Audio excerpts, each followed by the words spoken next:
Dallas, 22 de novembro de 1963. O presidente John F. Kennedy desfila em carro aberto quando tiros ecoam. O caos se instala. O homem mais poderoso do mundo cai, e o relógio da história parece parar. Mas o que realmente aconteceu naquele dia? As investigações oficiais contaram uma história. Porém, as sombras contam outra bem diferente. Lee Harvey Oswald foi preso poucas horas depois, acusado de ser o atirador solitário. Um ex-fuzileiro, simpatizante comunista, que negou o crime até o fim. Disse apenas: "Sou um bode expiatório." Dias depois, foi assassinado diante das câmeras. O principal suspeito morria. E com ele talvez a verdade. A comissão Warren, criada para investigar o assassinato, concluiu que Oswald agiu sozinho. 3 tiros, um fuzil italiano, nenhum cúmplice. Mas logo começaram as dúvidas. Testemunhas contraditórias, evidências perdidas, documentos secretos. Seria mesmo possível que apenas um homem mudasse o rumo do mundo? O famoso tiro mágico virou o símbolo da incredulidade. Um único projétil teria atravessado Kennedy e atingido o governador Connally, causando 7 ferimentos diferentes, sem se deformar. Os críticos disseram: "Isso desafia as leis da física. E se a física não explica, talvez a conspiração explique." Então, nos anos seguintes, surgiram dezenas de teorias. A CIA, a máfia, o vice-presidente Lyndon Johnson, até o governo cubano foram apontados. Cada nova revelação parecia alimentar o labirinto. E quanto mais se tentava entender, mais a verdade parecia se afastar, como uma miragem no deserto.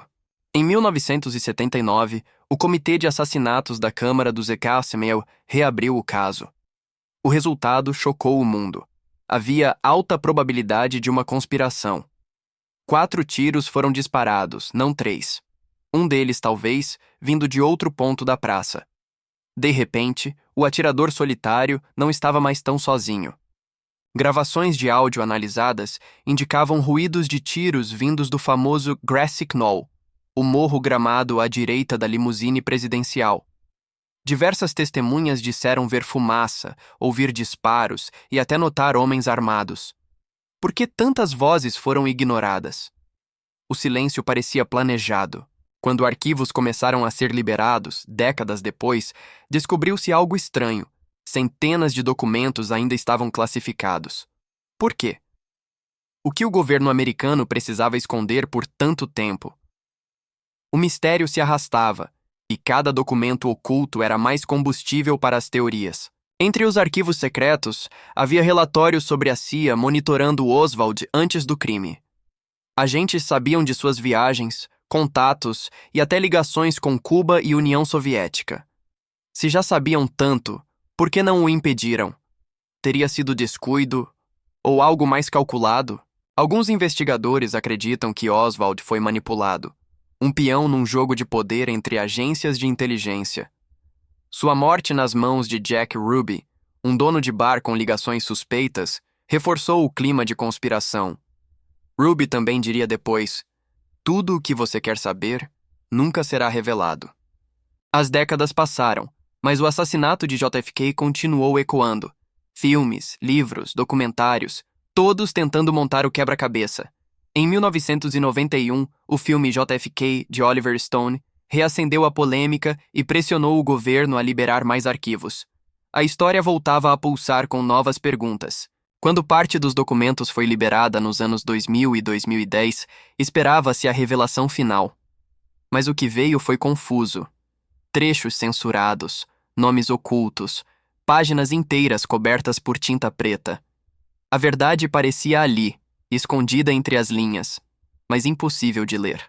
Em 2017 e 2021, novos lotes foram divulgados. Entre eles, relatórios da CIA confirmando que Oswald esteve na embaixada soviética na Cidade do México semanas antes do assassinato. Coincidência? Ou uma peça de um jogo internacional no auge da Guerra Fria?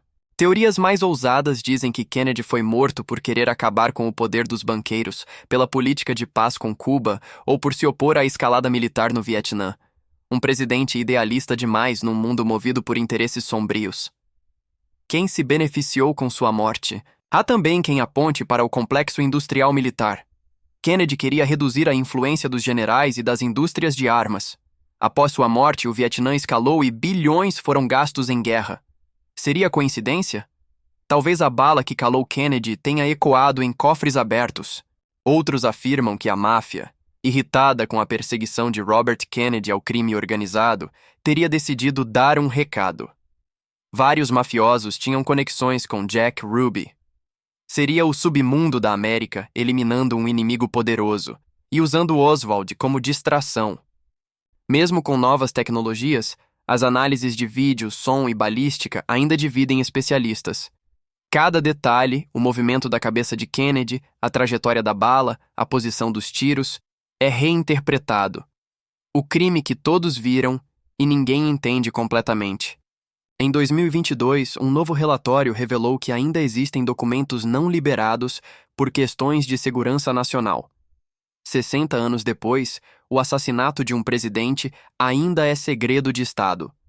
O que pode ser tão perigoso para o governo esconder até hoje? Historiadores apontam que a verdade pode estar em fragmentos dispersos, memos esquecidos, depoimentos ignorados, gravações perdidas. Mas talvez o maior segredo não esteja nos papéis, e sim em quem decidiu o que o público poderia saber. O poder escolhe o que lembrar. Kennedy se tornara símbolo de esperança, carisma e juventude. Sua morte não foi apenas um crime político, mas uma ferida na alma americana. Cada nova teoria é uma tentativa de preencher o vazio deixado por uma verdade que nunca veio. As novas investigações sugerem que, mais do que um assassinato, o caso JFK foi um ponto de virada. Um lembrete de que, nas sombras do poder, a verdade é maleável, e quem a controla, controla a história. A pergunta não é mais quem matou Kennedy, mas quem quis que acreditássemos nisso? 60 anos depois, a imagem do carro em Dallas ainda arrepia. Um tiro, uma sombra, um segredo. O caso JFK permanece vivo porque não é só sobre um presidente morto, é sobre o mistério eterno do poder. E talvez, no fim, seja isso que nunca quisermos realmente entender. Enquanto isso, novas teorias digitais ganham força. Pesquisadores de inteligência artificial recriaram o trajeto das balas e apontaram inconsistências no relatório oficial. O som dos disparos, a velocidade do carro e o tempo entre os tiros simplesmente não batem. Seria a tecnologia atual o que, enfim, derrubará a narrativa criada há 6 décadas? Outros investigadores dizem que não é apenas sobre o quem, mas o porquê. Kennedy mexia em estruturas intocáveis, CIA, Pentágono, grandes corporações. Talvez sua morte tenha sido um recado. Ninguém, por mais poderoso que seja, desafia o sistema impunemente. O assassinato seria então a mensagem definitiva do poder invisível. Oswald ainda é o fantasma central dessa trama. Um jovem de passado conturbado, fluente em russo, com acesso inexplicável a informações militares. Ele era apenas um idealista confuso ou uma peça cuidadosamente posicionada?